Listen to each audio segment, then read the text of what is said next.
박PD의 픽.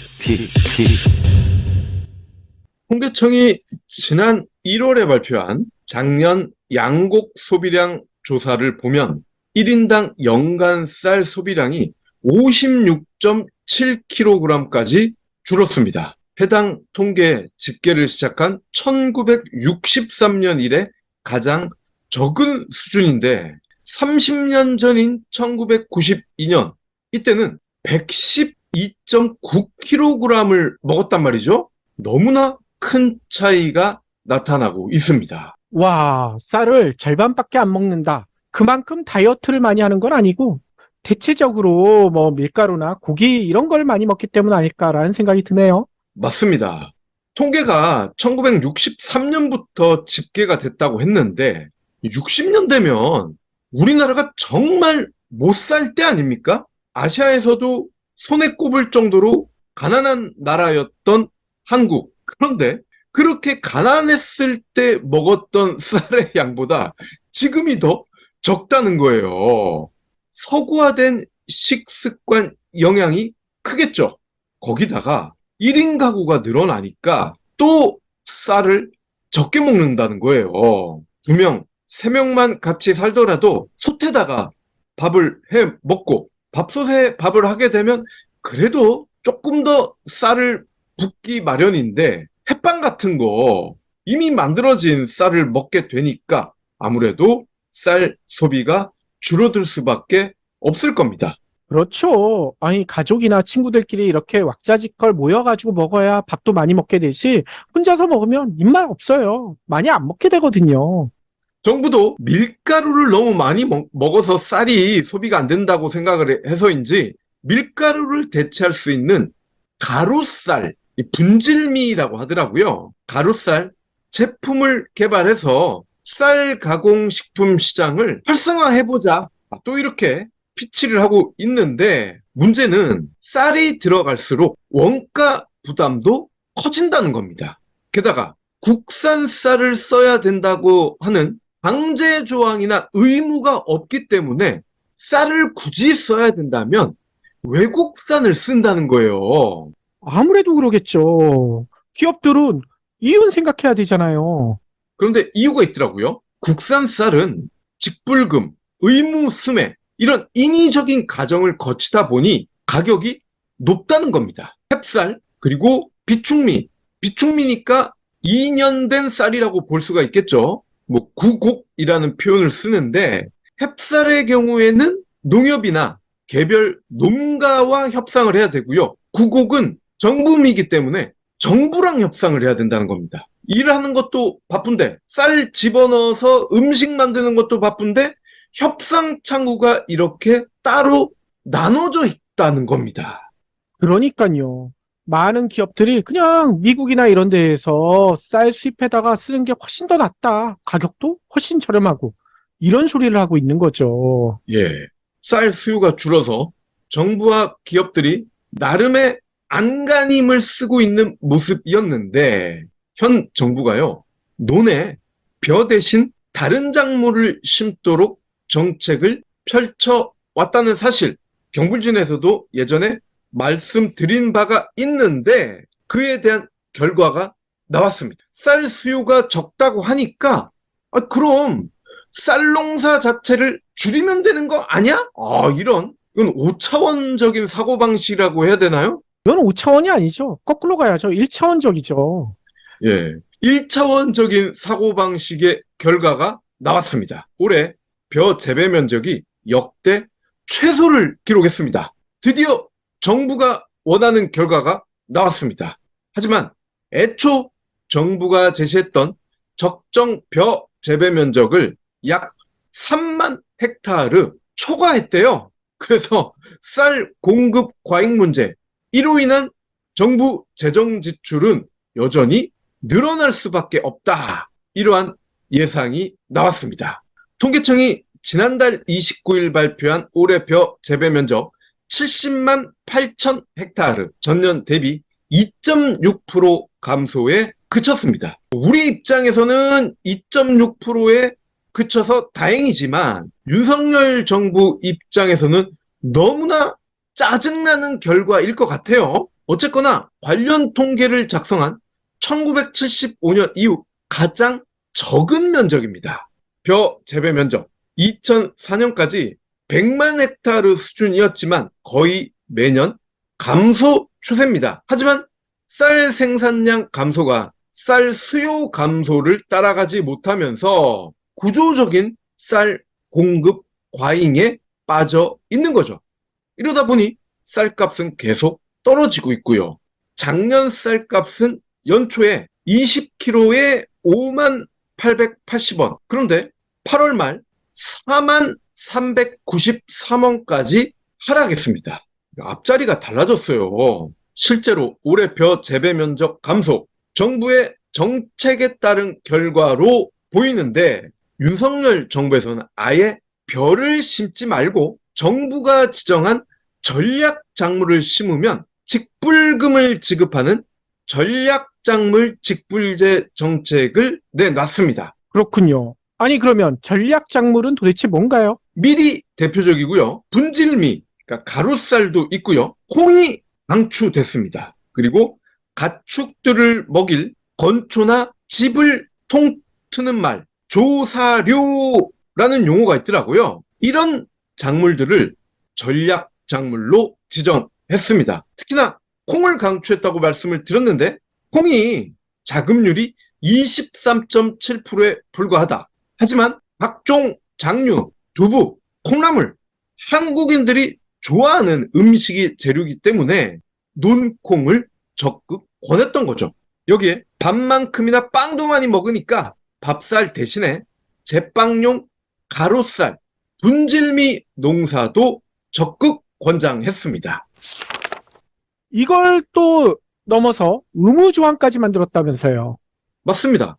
농어촌 공사로부터 농지를 빌리려면 조건이 있어요. 쌀 대신 방금 언급했던 전략 작물을 심어야 돼요. 농사 규모를 키우려는 농민이나 농지 공공임대로 농사를 지으려는 신규 청년 농민들도 어쩔 수 없이 농콩을 심었죠. 근데 농콩이 한창 쑥쑥 자라야 할 때 어떤 일이 벌어졌냐? 집중호우가 내렸습니다. 아이고. 7월 내내 비가 왔죠. 콩을 심은 논, 수영장이 돼버렸습니다. 그런데 콩이 벼와는 달리 수해에 굉장히 취약합니다.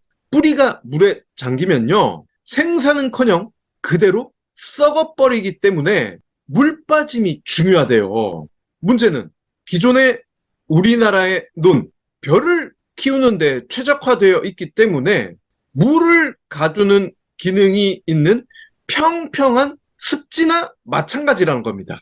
그런 땅에 윤석열 정부는 뭣도 모르고 콩을 심으라고 나팔을 부른 거죠. 물론 배수가 안 되는 걸 모르진 않았을 텐데 직불금을 바라고 콩을 심은 농민들, 당신들도 도덕적 해이가 있는 거 아니냐라고 따지는 사람도 있습니다. 하지만 앞서 말씀드렸죠? 쌀농사로는 돈도 안 될 것 같고 국가 땅을 얻어서 소작을 하는 마당에 농콩이 아니면 방법이 없다는데 선택의 여지가 없었습니다. 그러니까요. 이건 정부에서 시킨 거 아닙니까? 쌀이 남아 돌아 논면적을 줄이는 괴상한 정책을 펼쳤고 정부 말을 들어야 땅이든 돈이든 받을 수 있는 농민들은 폭우로 콩 농사를 망쳤습니다. 원래대로 벼를 심었더라면 쌀 공급 과잉으로 또 문제가 생겼을 거라고 주장하는 사람들도 없진 않았을 텐데, 그런데 쌀이 각국의 식량 안보를 위협할 것이라는 우려, 경물진에서 수차례 하지 않았습니까? 핵무기보다 쌀이 오히려 더 큰 안보 위협 요소다. 그런데 드디어 현실이 돼 버렸습니다. 이렇게 빨리 현실이 될 줄 몰랐는데 이미 현실이 돼 버렸어요. 이 PD님, 고난의 7, 8월입니다. 벌써 한낮에는 땀으로 옷이 젖어요. 이참에 몸보신 해야죠. 근데 삼계탕 가격이 2만 원이에요. 둘이서 인삼주라도 한잔 하면 5만 원. 어이쿠야. 그럼 우리 경불진 가족 건강지킴이 불이오 비타민을 더 열심히 챙겨야겠네요. 2개월분이 29,000원이니 절대적인 가성비 아닙니까? 맞아요. 약처 인증 43종의 원료, 영양 성분 기준치 100% 충족, 22가지 복각 기능성이 있는 종합 비타민이잖아요. 무엇보다 임산부와 어린이까지 전 가족이 섭취할 수 있고 한 알씩 개별 포장된 제품을 2025년 3월 5일까지 보관할 수 있어요. 불이오 비타민 모두들 드시고 올 여름 무더위 건강하게 이겨내세요. 네이버에서 불이오 비타민을 검색하세요. UN 식량농업기구에 따르면 7월 국제 쌀 가격 전달보다 2.8% 올라서 12년 만에 최대치. 아시아 쌀 가격은 15년 만에 최대치. 이 최대치 하니까 예전에 여명의 눈동자가 생각나네요. 아, 거기 주인공 이름이었죠? 그런데 쌀 가격이 이렇게 역대급으로 비싸지니까 어떤 일이 벌어졌나? 인도가요, 쌀 수출을 금지했습니다. 물론 인도가 쌀 수출을 금지했기 때문에 쌀값이 이렇게 올라간 덕도 있겠지만 닭이냐 알이냐 그 문제는 시간이 갈 뿐이니까 생략하고요. 극심한 식량 인플레에 시달리고 있는 인도 7월 쌀 수출을 금지했고요. 지난달 25일에는 쌀 중에서도 찐쌀에 수출 관세 20%를 부과하는 조치를 추가했습니다. 세계 최대 쌀 수출국인 인도가 작년에만 2,200만 톤의 쌀을 수출했단 말이죠. 그런데 이 분량이 갑자기 사라졌습니다. 국제 쌀 가격 올라갈 수밖에 없겠죠. 그러니까요. 최대 수출국인 인도가 수출 규제에 들어가니까 2, 3위 국가들 가격도 지금 덩달아 올라가고 있다면서요. 맞습니다. 태국과 베트남인데요. 쌀값이 20%가 올랐어요. 아무래도 불안하니까 사재기를 했겠죠? 미얀마도 지난달 쌀 수출을 45일 동안 중단한다고 밝혔습니다. 필리핀은 쌀 가격 상한제 조치를 발표했습니다. 5일부터 일반 쌀은 키로당 41페소, 도정이 잘된 쌀은 45페소가 넘는 가격으로 팔 수가 없게 해버렸어요. 필리핀 경제개발청은 러시아 우크라이나 전쟁, 인도 쌀 수출 규제, 유가 불안정, 그리고 카르텔의 사재기 이런 것들을 쌀값 급등 배경으로 꼽았는데요. 가격 상한제 어쩔 수 없는 조치다 이렇게 볼 수가 있는데 효과를 두고는 논란이 일고 있어요. 가격 상한제를 한다는 얘기는 쌀 가격을 상대적으로 낮춘다는 거잖아요. 올릴 수가 있는데 올릴 수가 없으니까 낮아지는 효과가 있는 건데 이렇게 되면 필리핀 농민들이 생산량을 줄여서 시중에 쌀 부족 현상이 더 심해질 수도 있다. 이러한 지적도 나옵니다. 그렇군요. 아니, 이렇게 쌀 가격이 올라가게 되니까 이 쌀을 수입해야 하는 나라들 난리가 날 수밖에 없을 것 같아요. 맞습니다. 마리무투 말레이시아 소비자협회 연맹 회장이 이런 얘기를 합니다. 1960년, 70년대 우리도 쌀을 자급자족했었다. 국내에서 이제라도 쌀을 재배할 수 있는 프로그램을 마련해야 한다.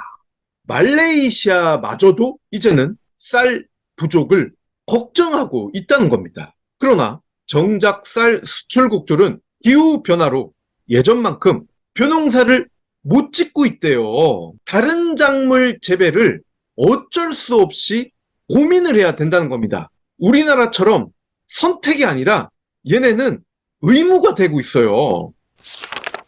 태국은 가뭄에 대비해서 벼보다 물을 덜 먹는 수수를 대체 작물로 장려하고 있고요. 올해 태국 주요 쌀 생산 지역의 누적 강수량은 40%나 줄었습니다.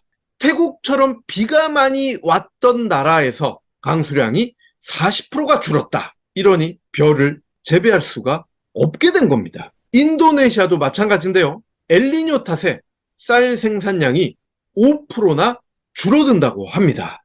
다른 나라들은 쌀을 자급자족하고 싶어도 못하는 상황입니다. 수입하려고 해도 안 파니까 역시나 못하는 상황이에요. 그런데 이러한 상황에서 한국 정부는 어떤 생각을 하고 있을까? 대통령은 무슨 생각을 하고 있을까? 너무나 궁금합니다. 남아도는 쌀이 아니라 이제는 금보다 귀한 쌀, 이런 표현을 써야 되는 시국이에요. 당장 쌀 공급에 어려움을 겪고 있는 이들 나라에만 우리 땅에서 남아돈다고 푸대접을 하는 쌀을 팔면 큰 수익을 올릴 수 있는데 우리 땅에 맞지도 않는 농콩이 웬 말입니까? 쌀만 잘 팔아도 가뜩이나 나쁜 수출 지표 향상에도 큰 도움이 될 것 같은데 말이죠. 그러니까요. 그런데 윤석열 대통령은 예전에 양곡관리법, 이 쌀 관련된 정책을 배치하는 양곡관리법 개정안이 나왔는데 거부권을 통해 가지고 무산시키지 않았습니까? 네. 이 쌀에 대한 정책이 진짜 있는지 없는지 잘 모르겠고요.